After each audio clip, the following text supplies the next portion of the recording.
Guru, त्रिदलं one. त्रिगुणाकारं त्रिनेत्रं Really blink your eyes and open क्षत्रियायुधं them.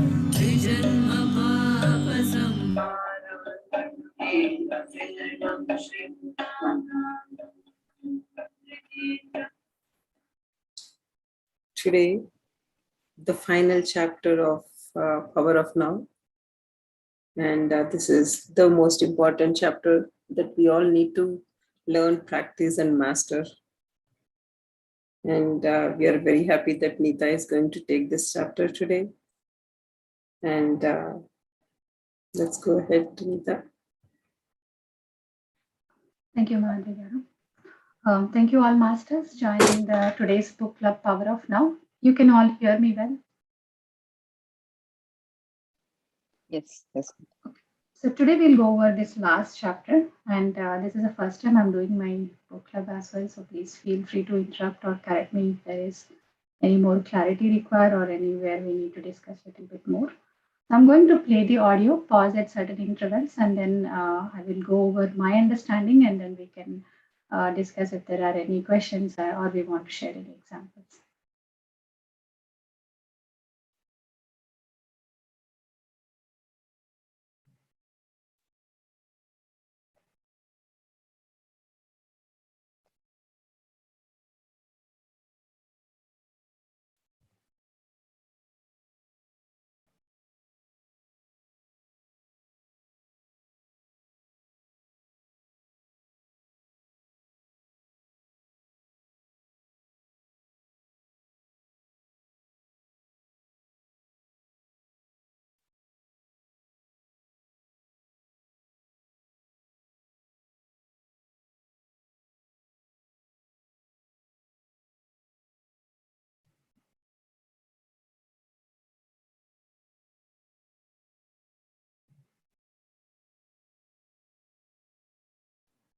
We cannot hear Neeta. Oh, sorry. You have to share the sound. When you're sharing the screen, it will be on the leftmost corner of the screen when you're sharing it. You may want to stop the share screen and then do it again. Sure.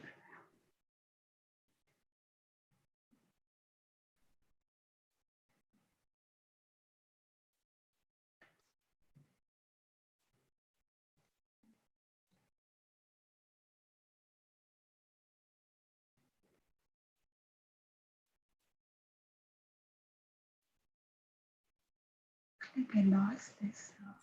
Stop చెయ్యి share Window screen. కనిపించట్లేదండి to stop to. No, when you click on the share screen button, that's when you see that share sound button. So stop sharing the screen. Actually, I can't even get to that. I don't have. I'm not able to see that option. Maybe that window got. Oh, okay. Let me just do this.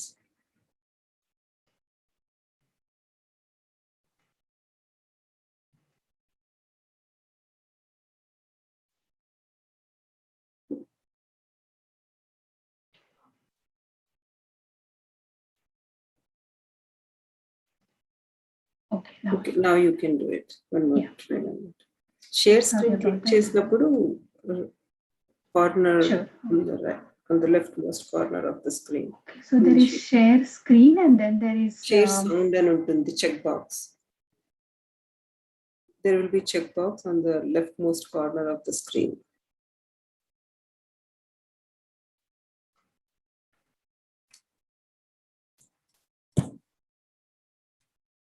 Got it. I'll start again. The meaning of surrender. Yeah, perfect. You mentioned surrender a few times. I don't like that idea. It sounds somewhat fatalistic. If we always accept the way things are, we aren't going to make any effort to improve them. It seems to me what progress is all about, both in our personal lives and collectively, is not to accept the limitations of the present, but to strive to go beyond them and create something better. If we hadn't done this, we would still be living in caves. How do you reconcile surrender with changing things and getting things done? So, as we know that Power of Now is mostly like questions and answers here, I will go over this question, whatever she's asking, and then we can listen Eckhart's answer and discuss. So basically what she is asking is, she's asking Eckhart that you have mentioned about surrender a few times. We have seen many times in the book that most of the times he talks about surrender. But her question is, if we always accept the way the things are and not making any progress to make it better, then by now we should have still been in caves, because her understanding is basically she thinks whenever anybody says surrender, she just says like surrender, I'm done, I'm not doing anything. That's what is her understanding. So she is asking, how do we consider this concept of surrender with the changing things and getting things done? So we will see that now Eckhart in his answer, he is going to explain what exactly this is real meaning, and he will give a couple of examples. So this, whatever the first few, whatever the answer Eckhart gives here, it covers most of it. And then the other questions what she asks at the later basically covers. It is like more explanation what he actually says. So I'll go ahead and play the answer. To some people, surrender may have negative connotations, implying defeat, giving up, failing to rise to the challenges of life, becoming lethargic, and so on. True surrender, however, is something entirely different. It does not mean to passively put up with whatever situation you find yourself in and to do nothing about it. Nor does it mean to cease making plans or initiating positive action. Surrender is the simple but profound wisdom of yielding to, rather than opposing, the flow of life. The only place where you can experience the flow of life is the now, so to surrender is to accept the present moment unconditionally and without reservation. It is to relinquish inner resistance to what is. Inner resistance is to say no to what is, through mental judgments and emotional negativity. It becomes particularly pronounced when things go wrong, which means that there's a gap between the demands or rigid expectations of your mind and what is. That is the pain gap. If you have lived long enough, you will know that things go wrong quite often. It is precisely at those times that surrender needs to be practiced if you want to eliminate pain and sorrow from your life. Acceptance of what is immediately frees you from mind identification and thus reconnects you with being. Resistance is the mind. Surrender is a purely inner phenomenon. It does not mean that on the outer level you cannot take action and change the situation. In fact, it is not the overall situation that you need to accept when you surrender, but just the tiny segment called the now. I will stop it here. So I will give more explanation about what he is trying to say here. So basically, we think surrender means defeat or not able to accept the life challenges. But real surrender is not being passive or not taking any actions there. So Eckhart says that, this is very important, surrender is simple but profound wisdom of yielding to rather than opposing the flow of life. So basically, it's like you stop and yield to whatever is happening in life instead of like stopping there. This power of now, as we see a lot of from the beginning 9 chapters, we always see that in our life, whatever is the present moment, it is there. But usually, what happens is our mind creates this image that my life should be in a particular way, and it basically expects the same way. But when that doesn't match with this reality, then we see that mind all starts creating all these arishad vargas, or it will start creating, once it is not exactly to your reality, it will start creating anger. But if it's satisfied, then it might create greed, attachment. All these things can come. And basically, it creates all kind of karma. So whatever he's saying is, there is a pain gap here. Like whatever we are thinking is different from how our life is happening. And that is where basically this surrender comes in picture. In simple way, we can say that surrender is more like a flowing with the river. So instead of going upstream, like which is hard, here it is important for us to go in the basically to go with the flow of life. That is usually it's very hard if we have to go upstream, but rather than going with the flow of life. So he says like instead of whenever we say about surrender, instead of stopping or just having resistance in your mind towards the actions that is causing everything that is causing in the world, it is better for us to go with the flow and like instead don't have any judgments in your heart or mind and continue to go with the flow of life. For that he also says that you should be in the now.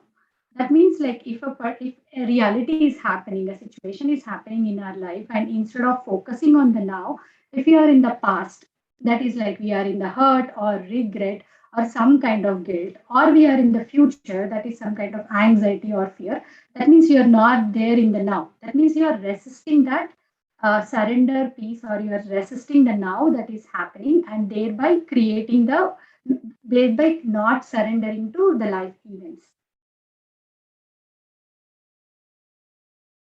Any questions here? This is the basic thing he gets started with, like why we should be in the now. And then in the example, he'll talk about a person getting in stuck in the mud and how he is trying to get out. So that we can take to our similar life situations. Okay, I will go ahead with the next example and then we can pause for any questions. For example, if you were stuck in the mud somewhere, you wouldn't say, "Okay, I resign myself to being stuck in the mud." Resignation is not surrender. You don't need to accept an undesirable or unpleasant life situation. Nor do you need to deceive yourself and say that there's nothing wrong with being stuck in the mud. No. You recognize fully that you want to get out of it. You then narrow your attention down to the present moment without mentally labeling it in any way. This means that there's no judgment of the now. Therefore, there's no resistance, no emotional negativity. You accept the isness of this moment. Then you take action and do all that you can to get out of the mud. Such action I call positive action. It is far more effective than negative action, which arises out of anger, despair, or frustration. Until you achieve the desired result, you continue to practice surrender by refraining from labeling the now.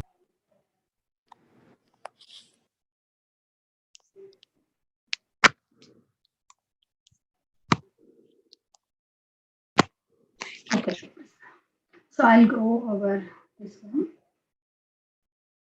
So surrender, as I said, like it is not saying, okay, I'm stuck. Let me resign myself and giving up from the situation. Uh, it's more like, for example, we see that as Eckhart is saying that a person is stuck in the mud. So there are a bunch of options that person can come out, or similar to our life situations. So if they're stuck in the mud, the first thing they can do is resign, saying that I'm not. This is like sucks. My life sucks, and I'm not going to. I'm not. I don't know why this has happened, why I am in this situation. It might be because of the other people, or the situations are like this. And then you don't take any action. You just think like, okay, it's all my bad karma. This is the reason I'm stuck in the mud. And you continue to dwell in that unhappiness. That is one mindset. The other one we can say is like you accept that, like even though you are suffering, you are in a painful moment, you're not enjoying it, and it's not good, still you feel like, okay, I'm fine, this is all good, I'm very comfortable with it. That is also second type of thing. But both of them are not surrender. What he is saying is, now at this point, first you recognize that you are stuck in the mud. It is an uncomfortable feeling for you, not able to come out. The situation is not right. You're not able to progress in your life. And now you take an action to come out. So you recognize the situation is the first thing, and now you take action to come out.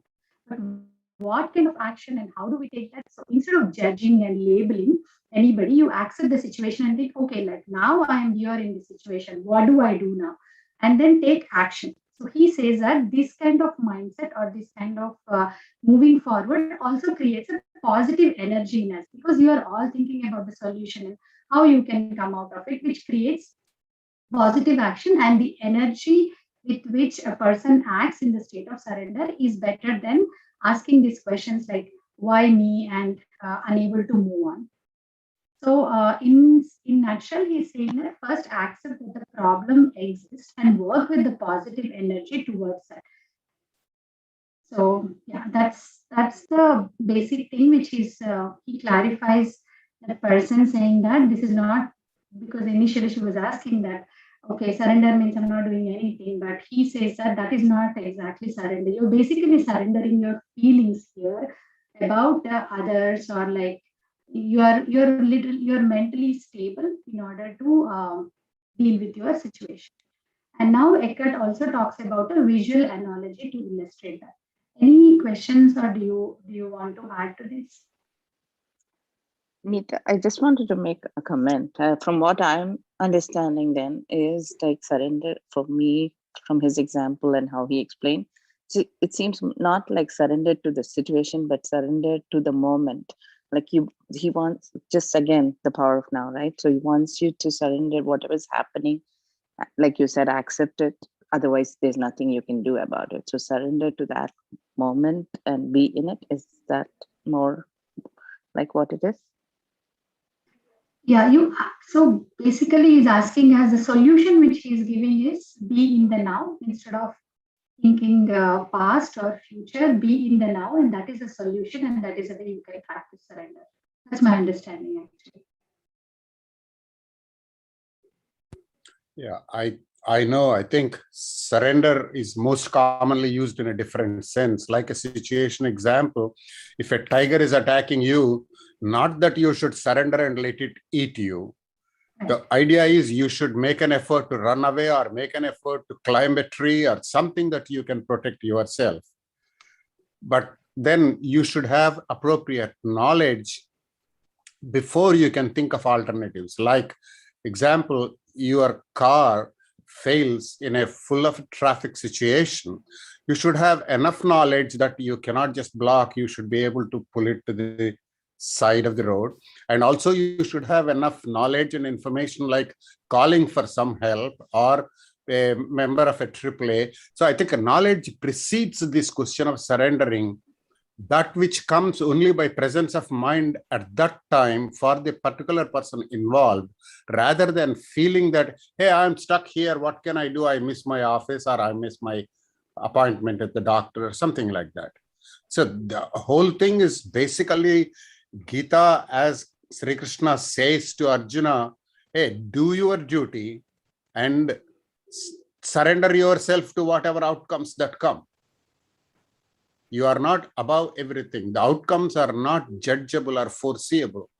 Outcomes are always not as expected. So do not regret, do not think of anything else. Do what you should be doing, but you should know what is your duty though. I think this is... Yeah, I think what you said is correct, Uncle. One thing I want to add is like here, I mean, to be more little precise, he talks about the mental aspect of it and the physical aspect of it. So if you accept or if you surrender to the mental aspect of it, then there is no negativity towards that situation.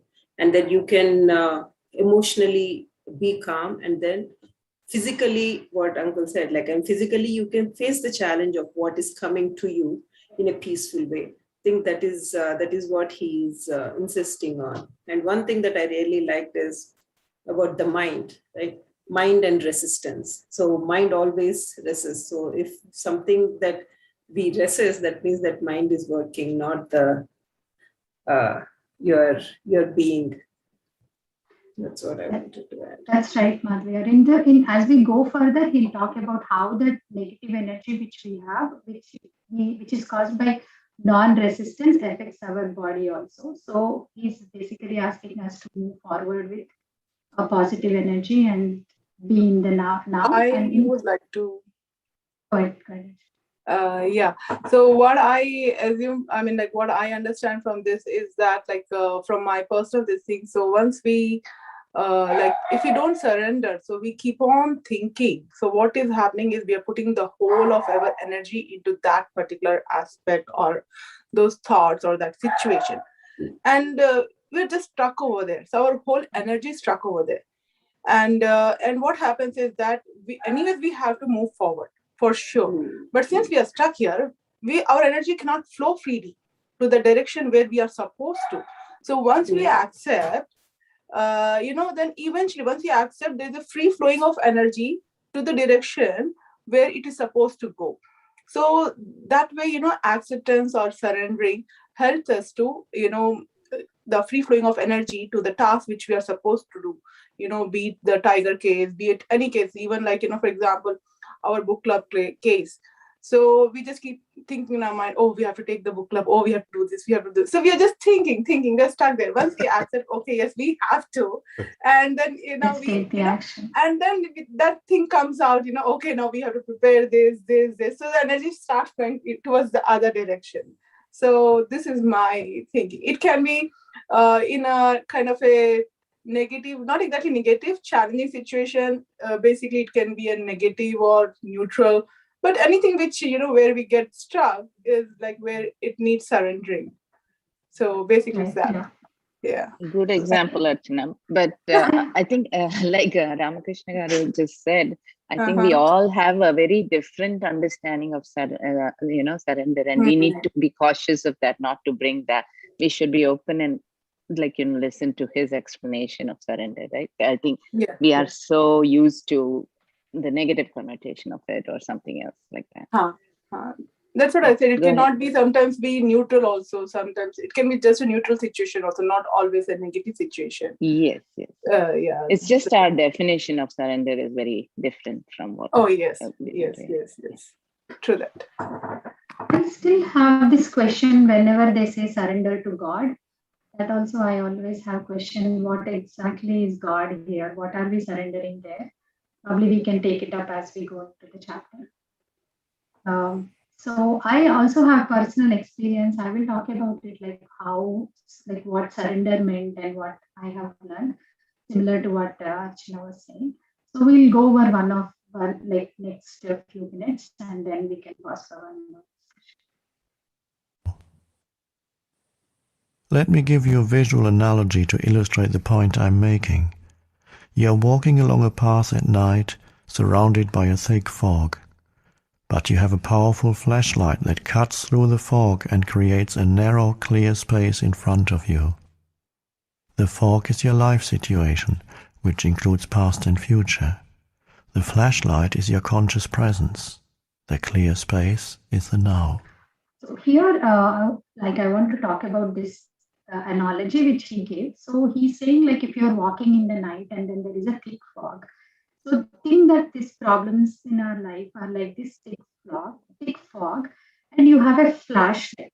And then you go through the entire road using that torchlight. Basically, you deal with, same with our problem. Like if you think it's like 60 to 70 years of our life situation we have, then there is problem and we are going along the road. And if you have a torchlight, then you can see some feet ahead. Like you are in the now and you're dealing with something, you are in the now. It gives you that power. Like imagine that torchlight is the power, which is giving you knowledge on how to deal with it. So what I understand from this torchlight is more like the now, and also the spiritual knowledge which we gain, like Ramakrishna was saying, that will help us to come out of these situations without any confusion, and help us to move forward. But that is like the light is more like an intense of being now, which will help us to move forward step by step. So he's comparing that, like as we are walking through our life situation, he's saying that the torchlight thing, which is like a now, it will help us to move forward and deal with any situations there without any resistance. That's a beautiful analogy, right? Because fog is like you can't see clear. So our past and future, we can't do anything with that. But your flashlight gives you clarity and That's where you see, and that's where you can do something. Yeah, that's your now. Nice. Yeah, I also think like, so many things will be going on in everybody's life. Different things will be going on, but you still have to pay your bills, do this and other things. But how is your mindset? How are you doing that? You're not having any resistance towards things. Like thinking too much about the problem. This is all actually in the mind, but the more you are in the presence, like if anybody asks me, like, Neeta, now how are you? Then I'm okay, I'm good, perfectly, I'm fine. It's just like that now thing, which always need to be taken. Yeah, the fog here, I think, is basically jealousy, anger, grief, or even, a kind of too much of affection or too much of love. All these cloud our own mental thinking. So the reality could be something different, but we try to or imagine some of these things because we are shredded by, covered by, or fogged by completely by these emotions that we have. So which is, I think, the right word he used actually. The fog is not just the literal fog, it fogs the mind. Yes. Yeah. It could be our doubts as well. Yeah, Uh-huh. it's an Arshad Vargas, right? Right. You're right, Madhu. Exactly. Yeah, that leads to one after the other and puts a person into danger and depressions. So that it basically that now thing really helps us. Or ultimately it's the same thing, Madhu, getting rid of this Arshad Vargas by being more conscious makes us to be in the now. I think it's all like a cycle, and the more you are in the now, the better we deal with problems. Okay, I will go on with he's again talking about non-surrender. So I'm giving pauses at little intervals so we can cover it.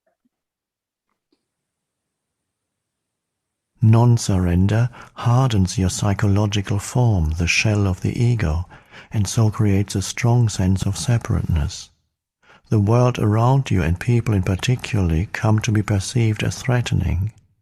The unconscious compulsion to destroy others through judgment arises, as does the need to compete and dominate.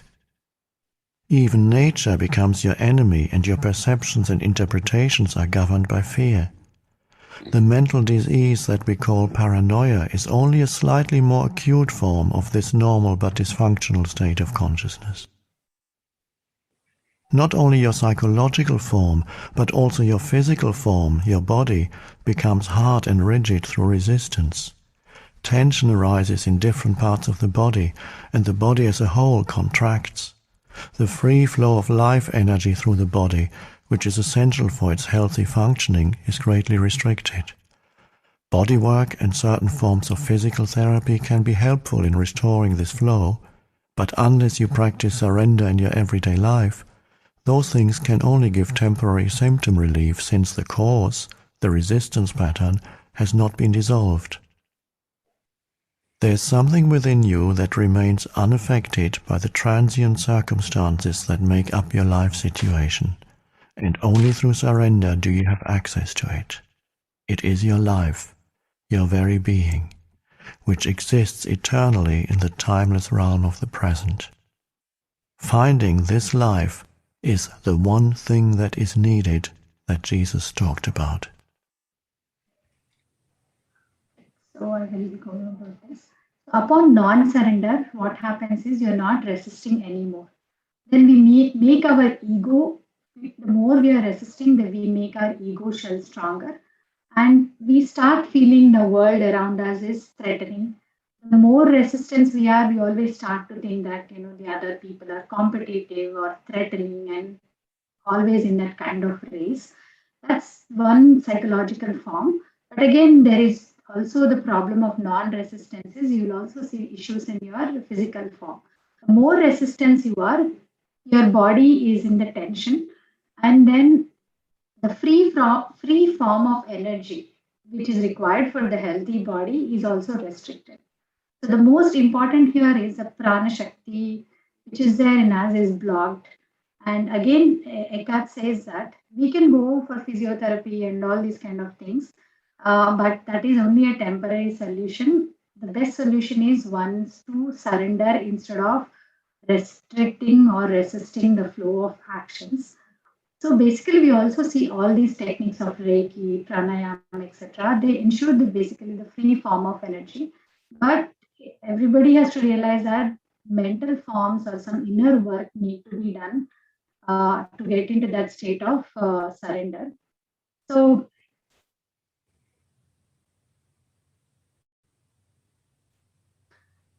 I guess he's more saying about use that, accept the situation, generate that positive energy to surrender and tackle the situation instead of going into non-resistance, more getting into this judgment, why me kind of situations. Anybody has anything to add there? Does anybody know exactly what paranoia meaning? He uses these words like paranoia, it's a mental disease, and also he uses something like transient circumstances. I fail to understand what those words mean exactly. Anybody know? Can I? May I? Yeah, please go ahead. So I can just say something about paranoia. Paranoia is the fear of anything. It can be anything. Okay. You're being a paranoid. They say, right? You're Okay. being paranoid. So you're just being fear. You're just overly thinking or overly. It's basically a little bit more than fear. Being a paranoid is like being a paranoid of anything, anyone, any situation. It can be anything. And what was the other word you said? Transient circumstances or transient circumstances. Transient.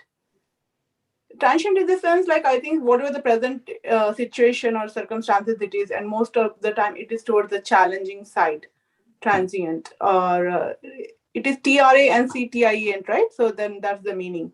So transient situation. So basically, I understood from this statement was that, like, the challenging situations become more challenging if we don't accept.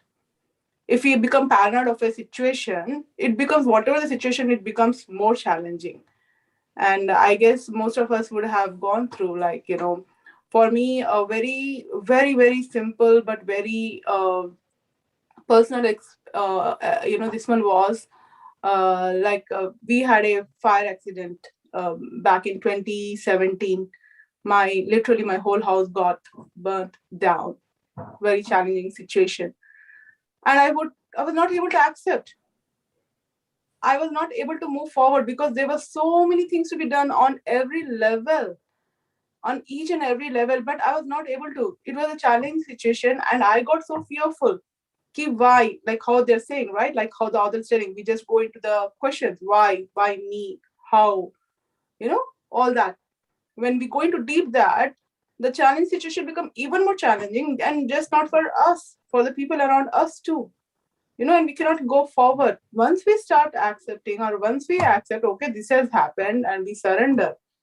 And then we can start, going forward, like, maybe centimeter, maybe an inch, whatever. But at least we'll start going forward and, start doing what is supposed to be done. So I think that is it. It took me 2-3 months, to move at least like an inch. So that's what I guess is surrender. So Yes. here you Always mean, try to match. Huh? Archanaji, I think what you say surrender is you are next, after a couple of weeks or 3 weeks of burning down the house, then only you started planning what the next step is.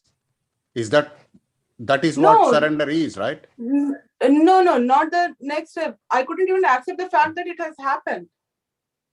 Right, but I mean, you have to plan to get out of the house on the right time. You No, still have I to have plan to. that you I'm need to already find out of the another house house. to live. No, I'm already out of the house. The very moment I'm already out of the house, I couldn't enter my house again. So is So that the thing is, surrender? yes, that is surrender, because I So I couldn't think she's get talking up about to. later how Yes. later See, on I'm how talking she about. reconsidered. Correct. You're right. So it is Neeta. the planning. Planning, the it's even not even the And question of planning, accepting it's the that. question of even living. It's the question of basic, like, you are being that, okay, I'm there, that you come to that mental status. You feel that you're not existing when it is a very tough challenge. It's not like on a regular basis. I'm just talking about this situation. You cannot even know what you're doing. You cannot do anything for your family. Maybe, kids who need you, the pets who need you, or the situation or the planning that needs you. There is planning going on. Of course, it will start from that very moment. That insurance, this, that, everything starts, but you're not there to see what's going on. So only when you surrender, when you accept, that's okay, then you start getting involved into the process. The process keeps going on. I mean, this is my like what I felt. Surrender or acceptance, it was that, like, things start, but we are not involved in the process. I have one example I can also share. So with my current job, initially, I was working on my promotion for about 2 to 3 years. And every time the time comes when I have to get, there will be some or the other reason. So as Eckhart eventually says us, there are a couple of things I tried. I tried to get out of the company. I think this is more like a practical, but I couldn't find something which matches my profile, or I wasn't very happy with that. The other thing is, I thought maybe I should leave the job, but that was not something which I wanted to do. So the other thing is, instead of again, many things were going on. It's like, managers were changing, or I was thrown into different projects, or something happens, finally during the releases. And then I was like so much stuck in that thing. Like every time, even before the next quarter comes, I'm already like, okay, no, this is not going to happen. That kind of energy I always used to have, or think like, okay, this is it, or constant struggle to accept that. But then when I started this meditation and heard about surrender, that's where I took an action. That's what I feel. It's like I noted down these things, like why exactly this is happening, what are the pain points here, what is that I need to learn, exactly what are these three different things I need to focus to move to the next level. And then once I started understanding, then I did not think about like, this person is stopping me, that person is stopping. It's more about that energy which I started addressing the issues. Probably that helped me to move forward. So I can always think about like a surrender helped me to not take the situations in my hand, but rather than yield to it. If the problem comes, let me see how I can deal with it, go with the positive energy and find out. If I know, I know. If I don't know, I don't know. But the moment I'm started to predict or control the situations that's happening, that's like again more like tension I was experiencing. But I think that concept of surrender helped me to move further.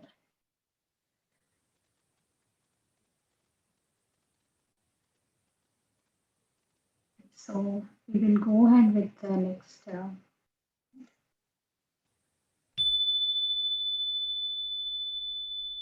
If you find your life situation unsatisfactory or even intolerable, it is only by surrendering first that you can break the unconscious resistance pattern that perpetuates that situation. Surrender is perfectly compatible with taking action, initiating change, or achieving goals. But in the surrendered state, a totally different energy, a different quality flows into your doing. Surrender reconnects you with the source energy of being, and if your doing is infused with being, it becomes a joyful celebration of life energy that takes you more deeply into the now. Through non-resistance, the quality of your consciousness, and therefore the quality of whatever you are doing or creating, is enhanced immeasurably. The results will then look after themselves and reflect that quality. We could call this surrendered action. It is not work as we have known it for thousands of years. As more humans awaken, the word work is going to disappear from our vocabulary, and perhaps a new word will be created to replace it. It is the quality of your consciousness at this moment that is the main determinant of what kind of future you will experience.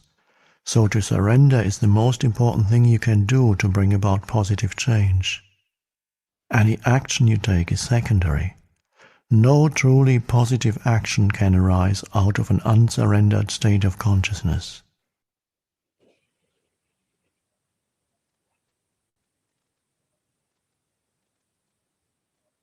So I'll summarize this.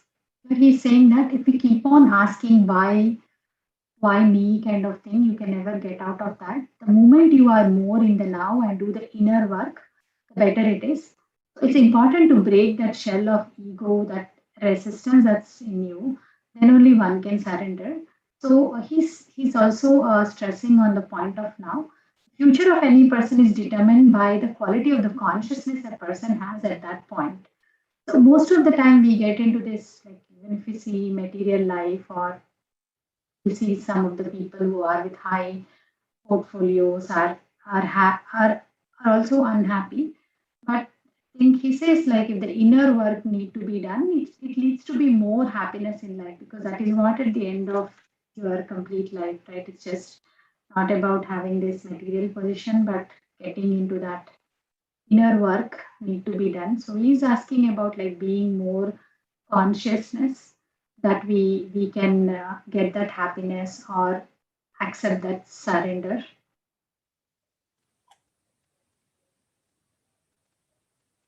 So this is the answer for the first question. I can go about the second question now.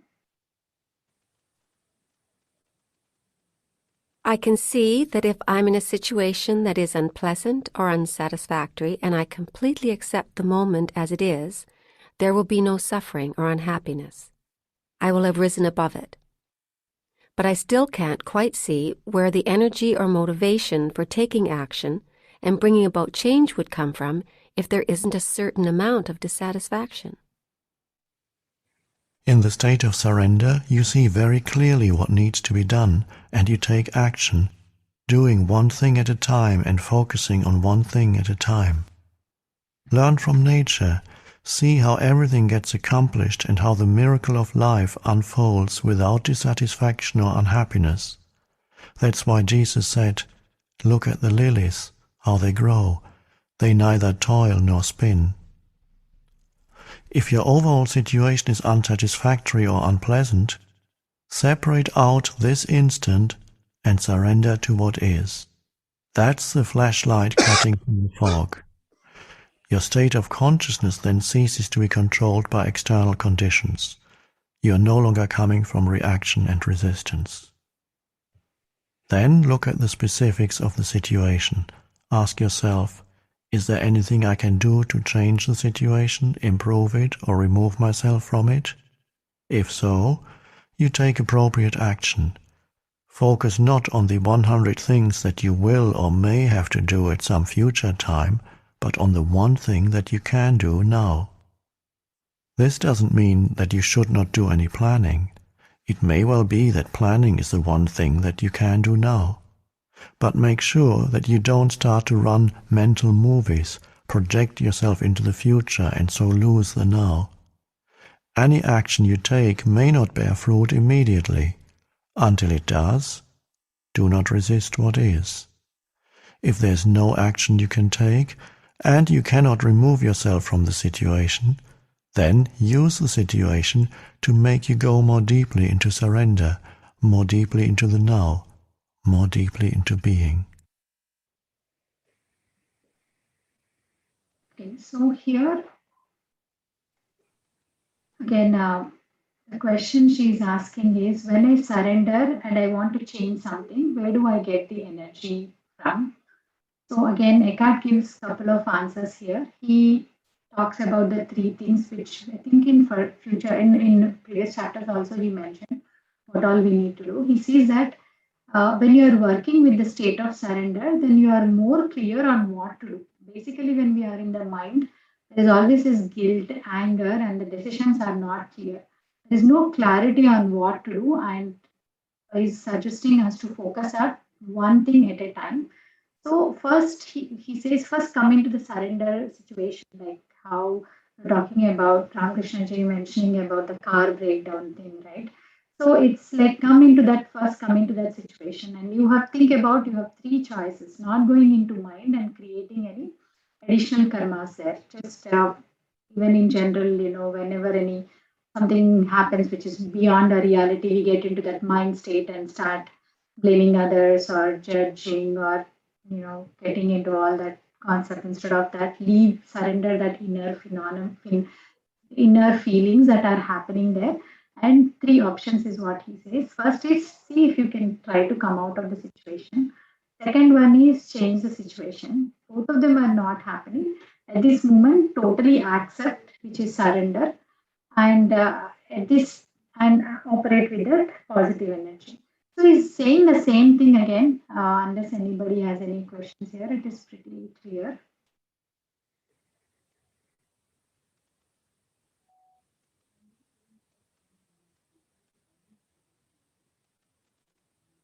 Archana, you raise your hand. Is that from previous one?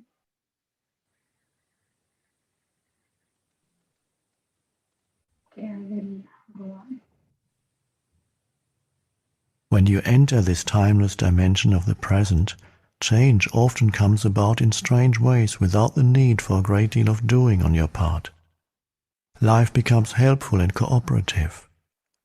If inner factors such as fear, guilt, or inertia prevented you from taking action, they will dissolve in the light of your conscious presence. Do not confuse surrender with an attitude of, I can't be bothered anymore, or I just don't care anymore. If you look at it closely, you will find that such an attitude is tainted with negativity, in the form of hidden resentment, and so is not surrender at all, but masked resistance. As you surrender, direct your attention inward to check if there is any trace of resistance left inside you. Be very alert when you do so. Otherwise, a pocket of resistance may continue to hide in some dark corner in the form of a thought or an unacknowledged emotion.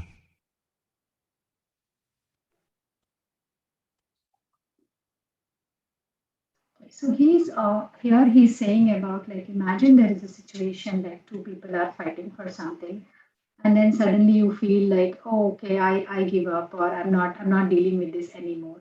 I can't be bothered anymore. So he's saying that that is not the situation of surrender here, because you are just getting into that passive aggressive behavior instead of dealing with actual surrender. He also says once you get into that mode, a lot of things will happen uh, with the energy which you carry forward. A lot of solutions might come which can help you to resolve the problem. So he's asking us, like, the ego is very cunning. It can just drag you into place where you say, like, okay, I can't be bothered anymore. I don't care anything. But if you are saying that I don't care anything, and that's how you wanted to get out of the problem, that is not surrender. Instead, you are getting into, finally, there is somewhere that feeling is still stuck in you that you wanted to win this conversation. It's just that you don't want to deal with it now. So asking us to take care of that instead of getting into that passive aggressive behavior. We are at 7 o'clock. Should we stop or continue?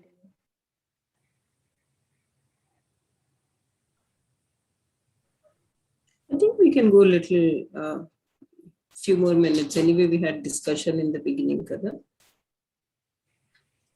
So that way you can finish the next.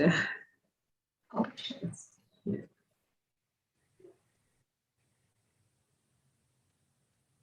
Letting go of resistance is easier said than done. I still don't see clearly how to let go. If you say it is by surrendering, the question remains, how? So this is very interesting. Like, we often see all the time we have been discussing, okay, this is surrender, this has to be done, all the theory. But it is very important, like at the moment where when you're in a deep pain and it's not possible to let go that things easily, right? A person can even become aggressive and pain can come out. So she's asking, like, how do we deal with that kind of situation? Basically, she's asking, like, how? Start by acknowledging that there is resistance. Be there when it happens, when the resistance arises. Observe how your mind creates it, how it labels the situation, yourself or others. Look at the thought process involved. Feel the energy of the emotion. By witnessing the resistance, you will see that it serves no purpose. By focusing all your attention on the now, the unconscious resistance is made conscious, and that is the end of it. You cannot be conscious and unhappy, conscious and in negativity. Negativity, unhappiness, or suffering in whatever form means that there's resistance, and resistance is always unconscious. Okay, so Eckhart here, he simply says that, again, I think he talked about this in previous chapters also. He started about observe that resistance. When a situation is happening, where there is a need to argue, or if you're thinking like, your ego is spiking up. See, he says like you observe your thoughts and the emotions that are happening by feeling this inner body. I think we mentioned in chapter 8 and 9 also, where he talked about the relationship. Also, he said that like what if one partner is conscious and other person is unconscious? How do I deal with it? So basically, he's saying feel your emotions and dissolve it. Try to understand that this is like your ego that is coming up, and it is trying to take over, or your pain body is getting ignited because of this conversation that's happening, and try to observe that.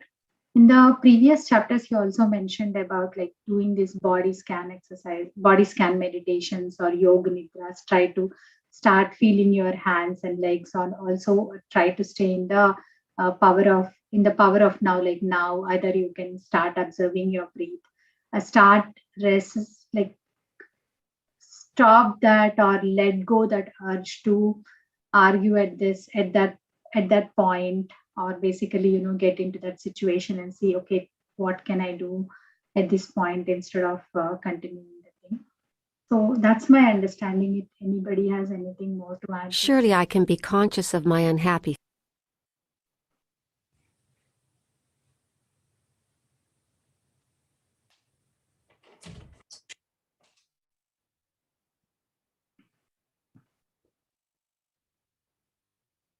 Okay, so I will go ahead with the next one.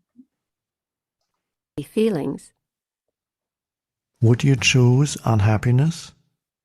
If you did not choose it, how did it arise? What is its purpose? Who is keeping it alive? You say that you are conscious of your unhappy feelings, but the truth is that you are identified with them and keep the process alive through compulsive thinking. All that is unconscious. If you were conscious, that is to say, totally present in the now, all negativity would dissolve almost instantly. It could not survive in your presence. It can only survive in your absence. Even the pain body cannot survive for long in your presence. You keep your unhappiness alive by giving it time. That is its lifeblood. Remove time through intense present moment awareness and it dies. But do you want it to die? Have you truly had enough?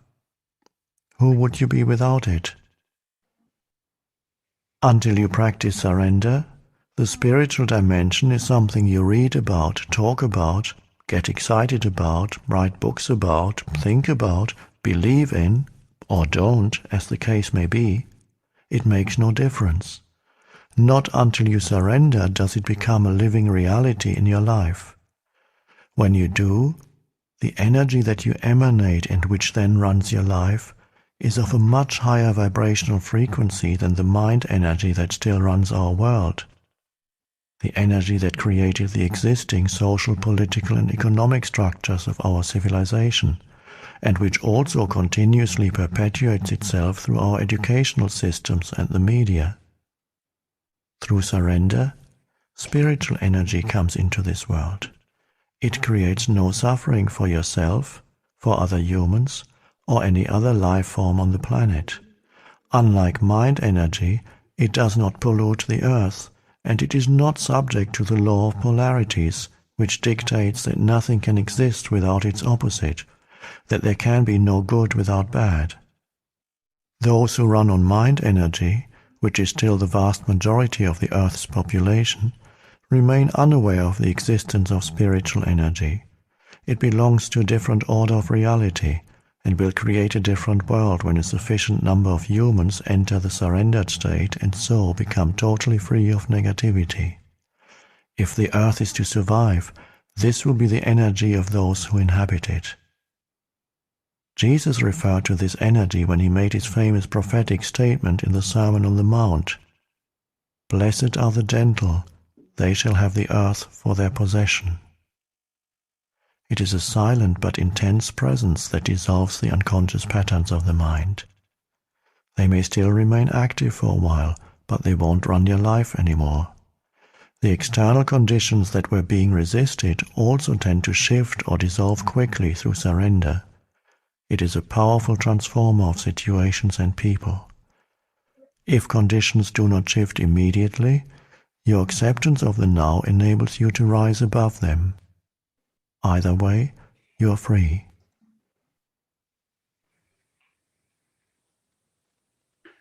Okay, again, here he is talking about different benefits of surrender and how it helps human spirituality or the earth. Says like until you don't surrender, the spirituality that happens only it happens at the surface level.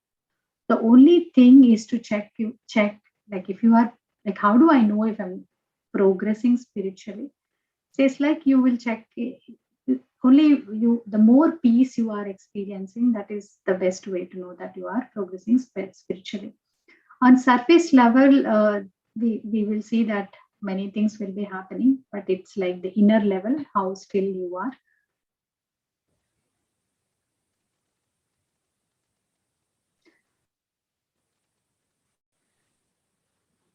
So he says like, when you are in that non-surrender mode or non-resistance mode, then there will be so much of negative energy going out of a person, which basically pollutes the earth also, not just you and your family, but also pollutes the earth.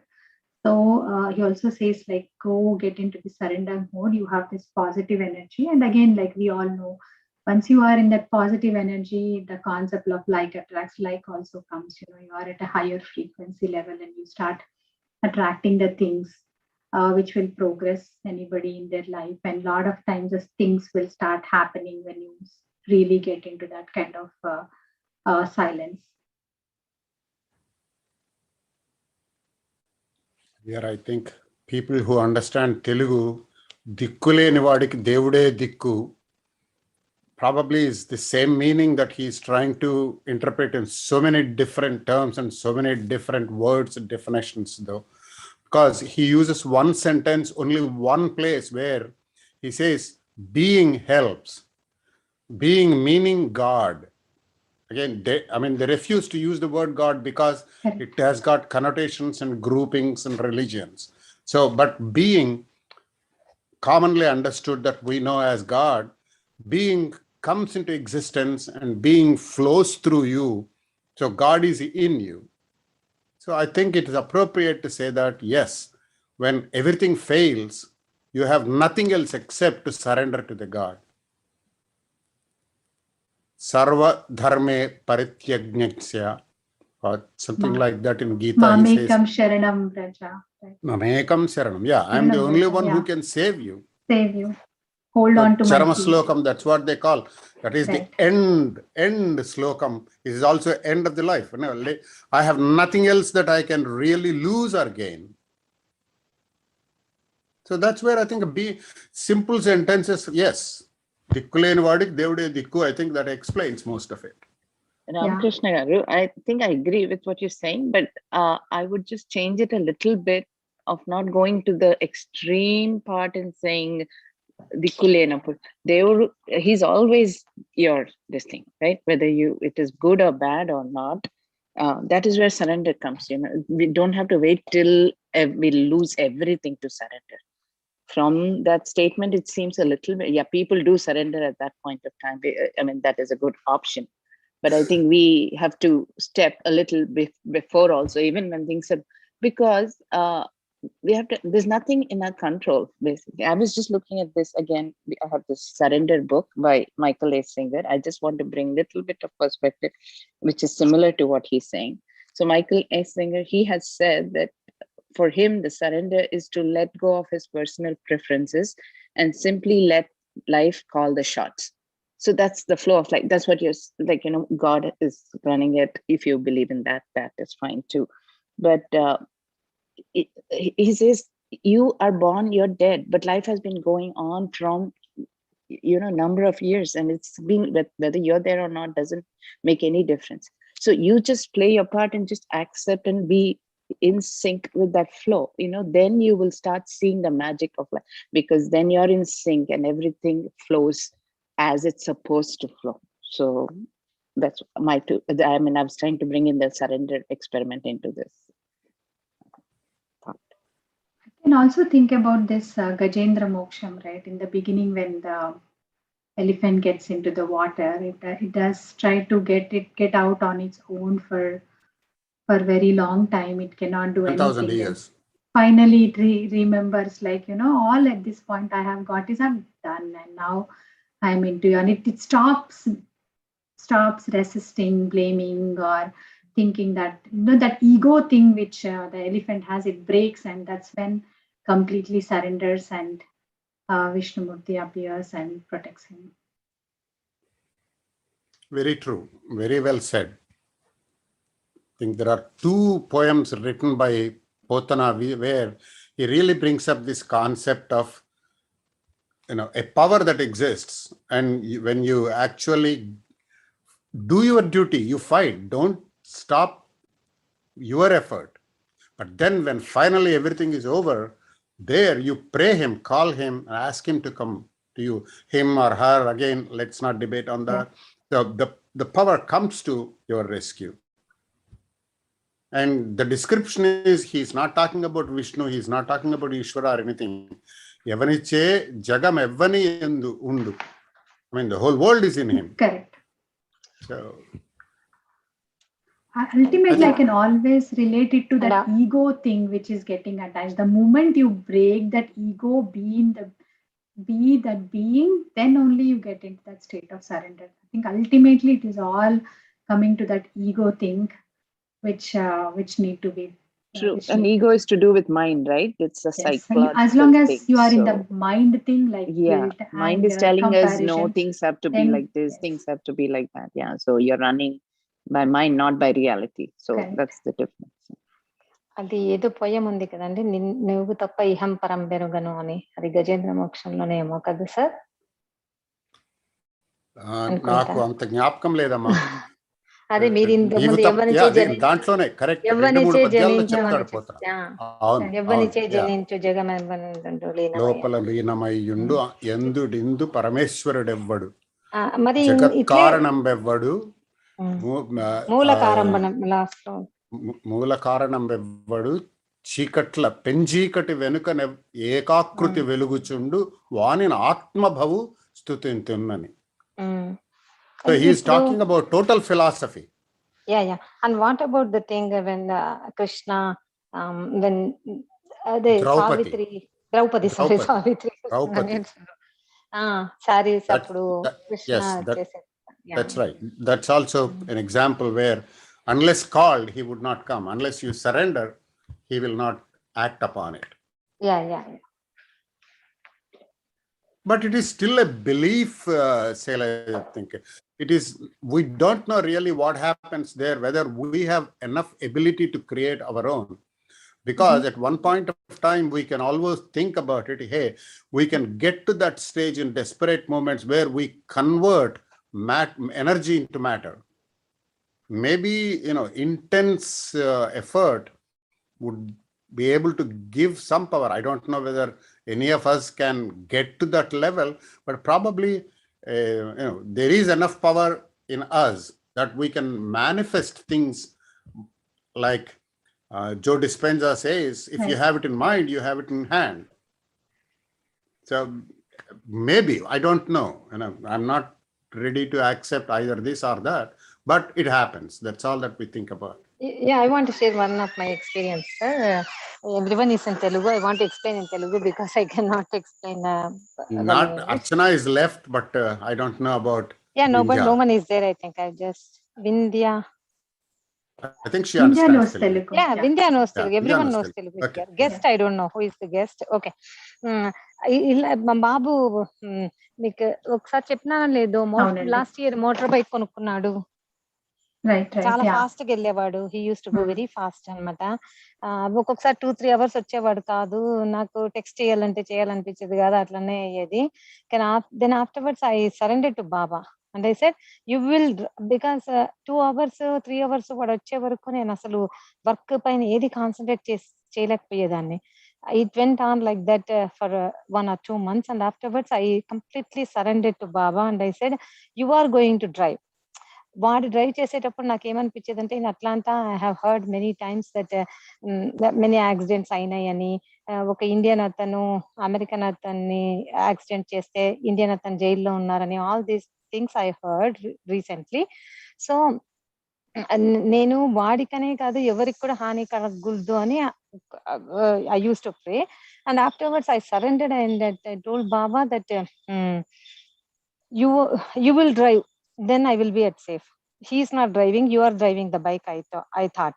And afterwards నాకు ఎంత పనైనా చేసుకునేదాన్ని నేను వాడు వచ్చే వరకు. మా garage అది work చేయదనమాట. he comes and he used to horn the bike and I used to open the garage and literally I used to feel that one person is not entering inside, 2 persons. First Baba comes, okay, లోపల నేను అనుకునేదాన్ని okay వచ్చేసినారా రండి రండి అనుకునేదాన్ని లోపల. First Baba enters in my mind and then my son enters. Like that I surrendered and after few months he sold off his bike. ఇప్పుడు కూడా నేను ఏమనుకుంటానంటే సార్ పిచ్చి అనుకుంటాను. బాబా సజెస్టెడ్. బాబా మీరు కూడా విసిగిపోయినారా డ్రైవ్ తో? అదే ఎగ్జాక్ట్లీ. నేను ఇంకా డ్రైవ్ చేయలేను. అంటే మీరు కూడా అలసిపోయినారా అయితే డ్రైవ్ చేసి అని అనుకుంటాను అనమాట. Like that Beautiful, nothing beautiful else. example. Yeah. I used to, that is what this is the first time Vindhya ji what surrenderance means I Totally. noticed. Yeah, surrender, Wow. manifest, everything seems to be going together. So much. It's nice. Yeah. And for Very the good cause, right? Immediately Yes, I yes. used to thought of others. See, I think that's what universe knows better than you. So I think if you leave it to Yeah. universe, it'll Yeah. somehow. But okay, problem is there. That is, we surrender, see it God or something.